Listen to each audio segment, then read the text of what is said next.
करने के लिए यहाँ उपस्थित हुए हैं। अंतर्राष्ट्रीय महिला दिवस पर पूरी दुनिया में महिलाओं से संबंधित मुद्दों पर चर्चा की जाती है, समाधान खोजे जाते हैं और संकल्प लिए जाते हैं।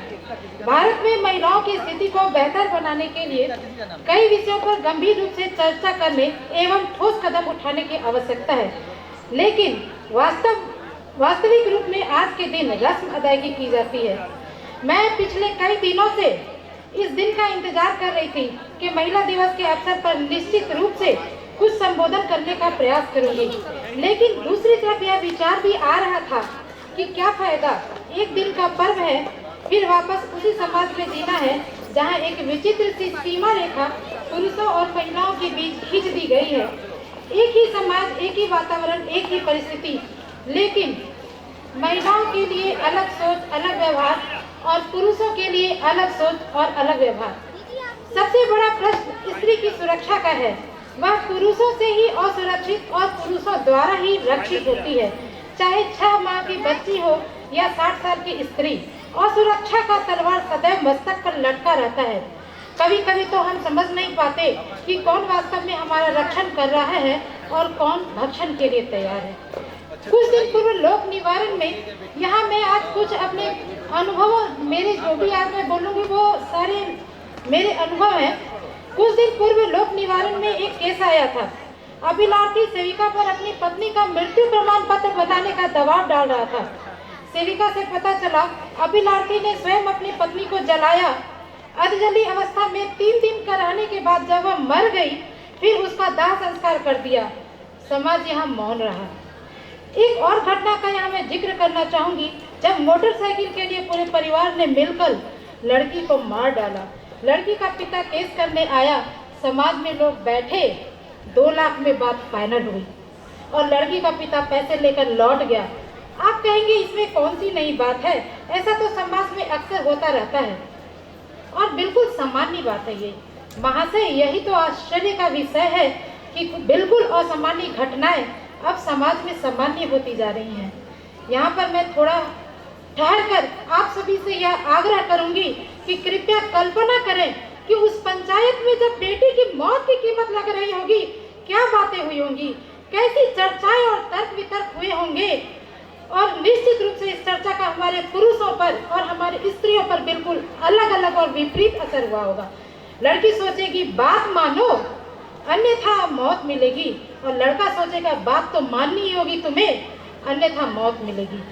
इसलिए मैंने प्रारंभ में ही कहा था कि हमारे समाज में स्त्रियों और पुरुषों के लिए 2 भिन्न दुनिया है। महाशय, आज महिलाएं शिक्षित हो रही हैं, आर्थिक रूप से स्वावलंबी हो रही हैं, अपनी स्वतंत्रता और अपने अधिकार की लड़ाई लड़ना चाहती हैं। वह चाहती हैं कि उसके साथ समाज में समान व्यवहार हो। जिस समाज और परिवार में वह अपना सर्वस्व देती है, बदले में उसे भी सच्चा प्रेम और प्रतिष्ठा मिले।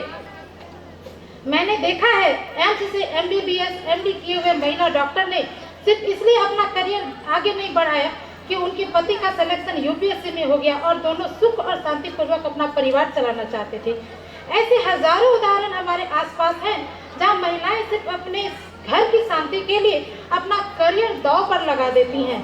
करोड़ों महिलाएं घर में रहकर परिवार रूपी संस्था को जीवंत रखती हैं और समाज को एक सकारात्मक आधार और गति प्रदान करती हैं। वहीं दूसरी तरफ कई महिलाएं हैं जो घर को चलाने के लिए घर से पहली बार बाहर कदम रखा है। इसमें मैं जीविका दीदियों का नाम विशेष रूप से लेना चाहूंगी, जिसमें ऐसी हजारों महिलाएं हैं जो क ख ग घ नहीं जानती, बैंक नहीं जानती थी, लेकिन जीविका से जुड़कर उन्होंने वास्तव में शक्तिशाली रूप अपनाया है। मान्यवर, आज की स्थिति में हजारों लाखों की संख्या में महिलाएं शिक्षा, रोजगार, तकनीक, सेवा आदि विभिन्न क्षेत्रों में पुरुषों से कंधा मिलाकर भारत के संपूर्ण विकास में अपना योगदान दे रही है। लेकिन जब ये महिलाएं अपने ही सगे संबंधियों से, अपने परिवार से छली जाती हैं, ठगी जाती हैं, तो एक अविश्वास पैदा होता है और इसी अविश्वास ने महिलाओं और पुरुषों के बीच वर्चस्व की लड़ाई प्रारंभ करा दी है। एक जिद का प्रारंभ हो गया है जो दिखाई नहीं दे रहा है, एक शोर है जो सुनाई नहीं दे रहा है, लेकिन उसका प्रभाव बहुत भयंकर है। कहते हैं स्त्री और पुरुष एक ही सिक्के के 2 पहलू हैं। सारा संसार शिव और शक्ति का स्वरूप है, जहाँ न पुरुष पूर्ण है न स्त्री। दोनों का ही अपना विशिष्ट स्थान है, दोनों की ही अपनी अलग पहचान है। समाज में दोनों की अलग भूमिका है और यह भारतीय समाज इनके ईमानदारी पूर्वक निभाए गए भूमिका की नींव पर खड़ा है। किंतु आज स्त्री पुरुष की वर्चस्व की इस लड़ाई ने हमारे सामाजिक व्यवस्था और पारिवारिक पृष्ठभूमि का जो वास्तव में हमारी भारतीय संस्कृति की पहचान है, छिन्न भिन्न कर दिया है। हमारे समाज से सामाजिक मूल्य, ईमानदारी, विश्वास, सद्भाव सभी टूट रहे हैं। भौतिकतावादी जो पाश्चात्य सभ्यता की देन है, हमारे ऊपर हावी होते जा रही है। हमारे जैसे लोग जो 30-40 वर्ष या उससे ऊपर के हैं, हमने जो समाज देखा है, जिन संस्कारों के बीच हम पले बड़े हैं, आज की पीढ़ी में या यूँ कहें कि अपने बच्चों में हम उन संस्कारों को ट्रांसफर करने में पूरी तरह से सफल नहीं रहे हैं।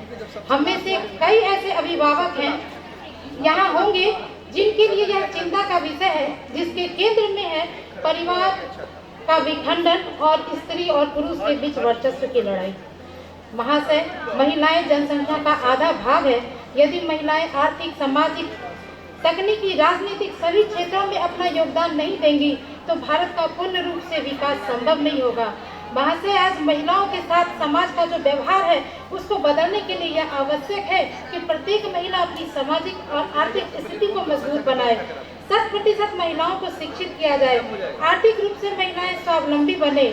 या तो माता पिता अपने घरों में बेटियों को हिस्सा दें या स्वयं अपने लिए एक घर का वो इंतजाम करें ताकि उस पर वर्चस्व कायम करने के लिए उसे धमकाए नहीं, उसे घर से निकाल दूंगा, क्योंकि वास्तव में महिलाओं का कोई घर नहीं होता और यह कमी उनके शोषण का सबसे बड़ा आधार बनती है।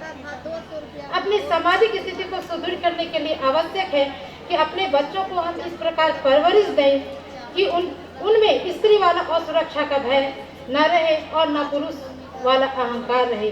सरकार के द्वारा महिलाओं को सुरक्षा प्रदान की जाए, प्रशासन का खौफ हो ताकि असामाजिक तत्व गलत करने के पहले 1000 बार सोचें। महिलाएं स्वयं के लिए और दूसरी अन्य महिलाओं का साथ दें और सबसे आवश्यक है कि समाज महिलाओं के प्रति अपने सोच और व्यवहार में परिवर्तन लाए।